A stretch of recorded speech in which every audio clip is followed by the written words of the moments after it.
ಎಲ್ರಿಗೂ ನಮಸ್ಕಾರ. ಇವತ್ತಿನ ಒಂದು ಸಬ್ಜೆಕ್ಟ್ ಅಂದ್ರೆ ವೆರಿಕೋಸ್ ವೇನ್ಸ್ ಅಂತ. ಅಂದ್ರೆ ಏನು? ಈಗ ರಕ್ತನಾಳಗಳಲ್ಲಿ ಪ್ರಾಬ್ಲಮ್ ಆಗುವಂಥದ್ದು, ಹೃದಯಕ್ಕೆ ಹರಿಯುವಂತ ಮಲಿನ ರಕ್ತ ಏನಿರುತ್ತೆ ಸೊ ಅಲ್ಲಿ ವ್ಯತ್ಯಾಸ ಆಗ್ತಾ ಹೋಗೋದು, ಅಂದ್ರೆ ಬ್ಲಾಕ್ ಆಗ್ತಾ ಹೋಗುತ್ತೆ, ಕೆಲವರಲ್ಲಿ ಶೇಪ್ ಚೇಂಜ್ ಆಗ್ತಾ ಹೋಗುತ್ತೆ.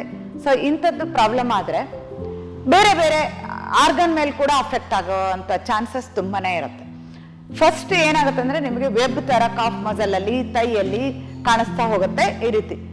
ಸೊ ಅಲ್ಲಿ ಗ್ರೀನ್ ಕಲರ್ ಸ್ಟಾರ್ಟಿಂಗ್ ಅಲ್ಲಿ ಆಗಿರೋದು, ನಂತರ ನಿಮಗೆ ಕಾಲು ನೋವಾಗ್ತಾ ಹೋಗುತ್ತೆ, ಇನ್ನು ಹೆಚ್ಚಾಗ್ತಾ ಆಗ್ತಾ ಅದು ಓಪನ್ ಅಪ್ ಆಗುತ್ತೆ. ಸೊ ಆಗ ಬ್ಲಡ್ ಲೀಕ್ ಆಗ್ತಾ ಹೋಗುತ್ತೆ. ಸೊ ನೀವು ಅದಕ್ಕೆ ಬ್ಲಾಸ್ಟ್ ಮಾಡ್ಕೊಳ್ಳೋದು ಅಥವಾ ಆಪರೇಷನ್ ಮಾಡ್ಕೊಂಡ್ರೆ ವೇಸ್ಟ್. ಅದು ಒಂದ್ ಕಡೆ ನೀವು ತೆಗೆದ್ರೆ ಮತ್ತೊಂದ್ ಕಡೆ ಉಬ್ಬುತ್ತೆ. ಸೊ ಅದನ್ನ ನ್ಯಾಚುರಲ್ ಆಗಿ ಸರಿ ಮಾಡ್ಕೋಬೇಕು. ಹೇಗೆ?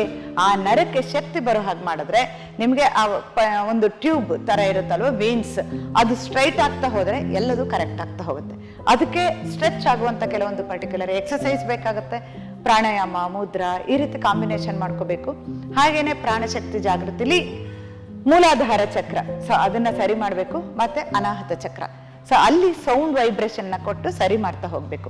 ಅಪ್ವರ್ಡ್ ಮೂವ್ಮೆಂಟ್ ಅಲ್ಲಿ ಬ್ಲಡ್ ಸರ್ಕ್ಯುಲೇಷನ್ ಆಗುವಂತ ಎಕ್ಸಸೈಸ್ ಇಂದ ಹಿಡಿದು ಕೆಲವೊಂದು ಪರ್ಟಿಕ್ಯುಲರ್ ಪ್ರೆಷರ್ ಪಾಯಿಂಟ್ ಕೊಡ್ತೀವಿ, ಅಲ್ಲಿ ಒತ್ತಡನ ನೀಡ್ತಾ ಹೋಗ್ಬೇಕು.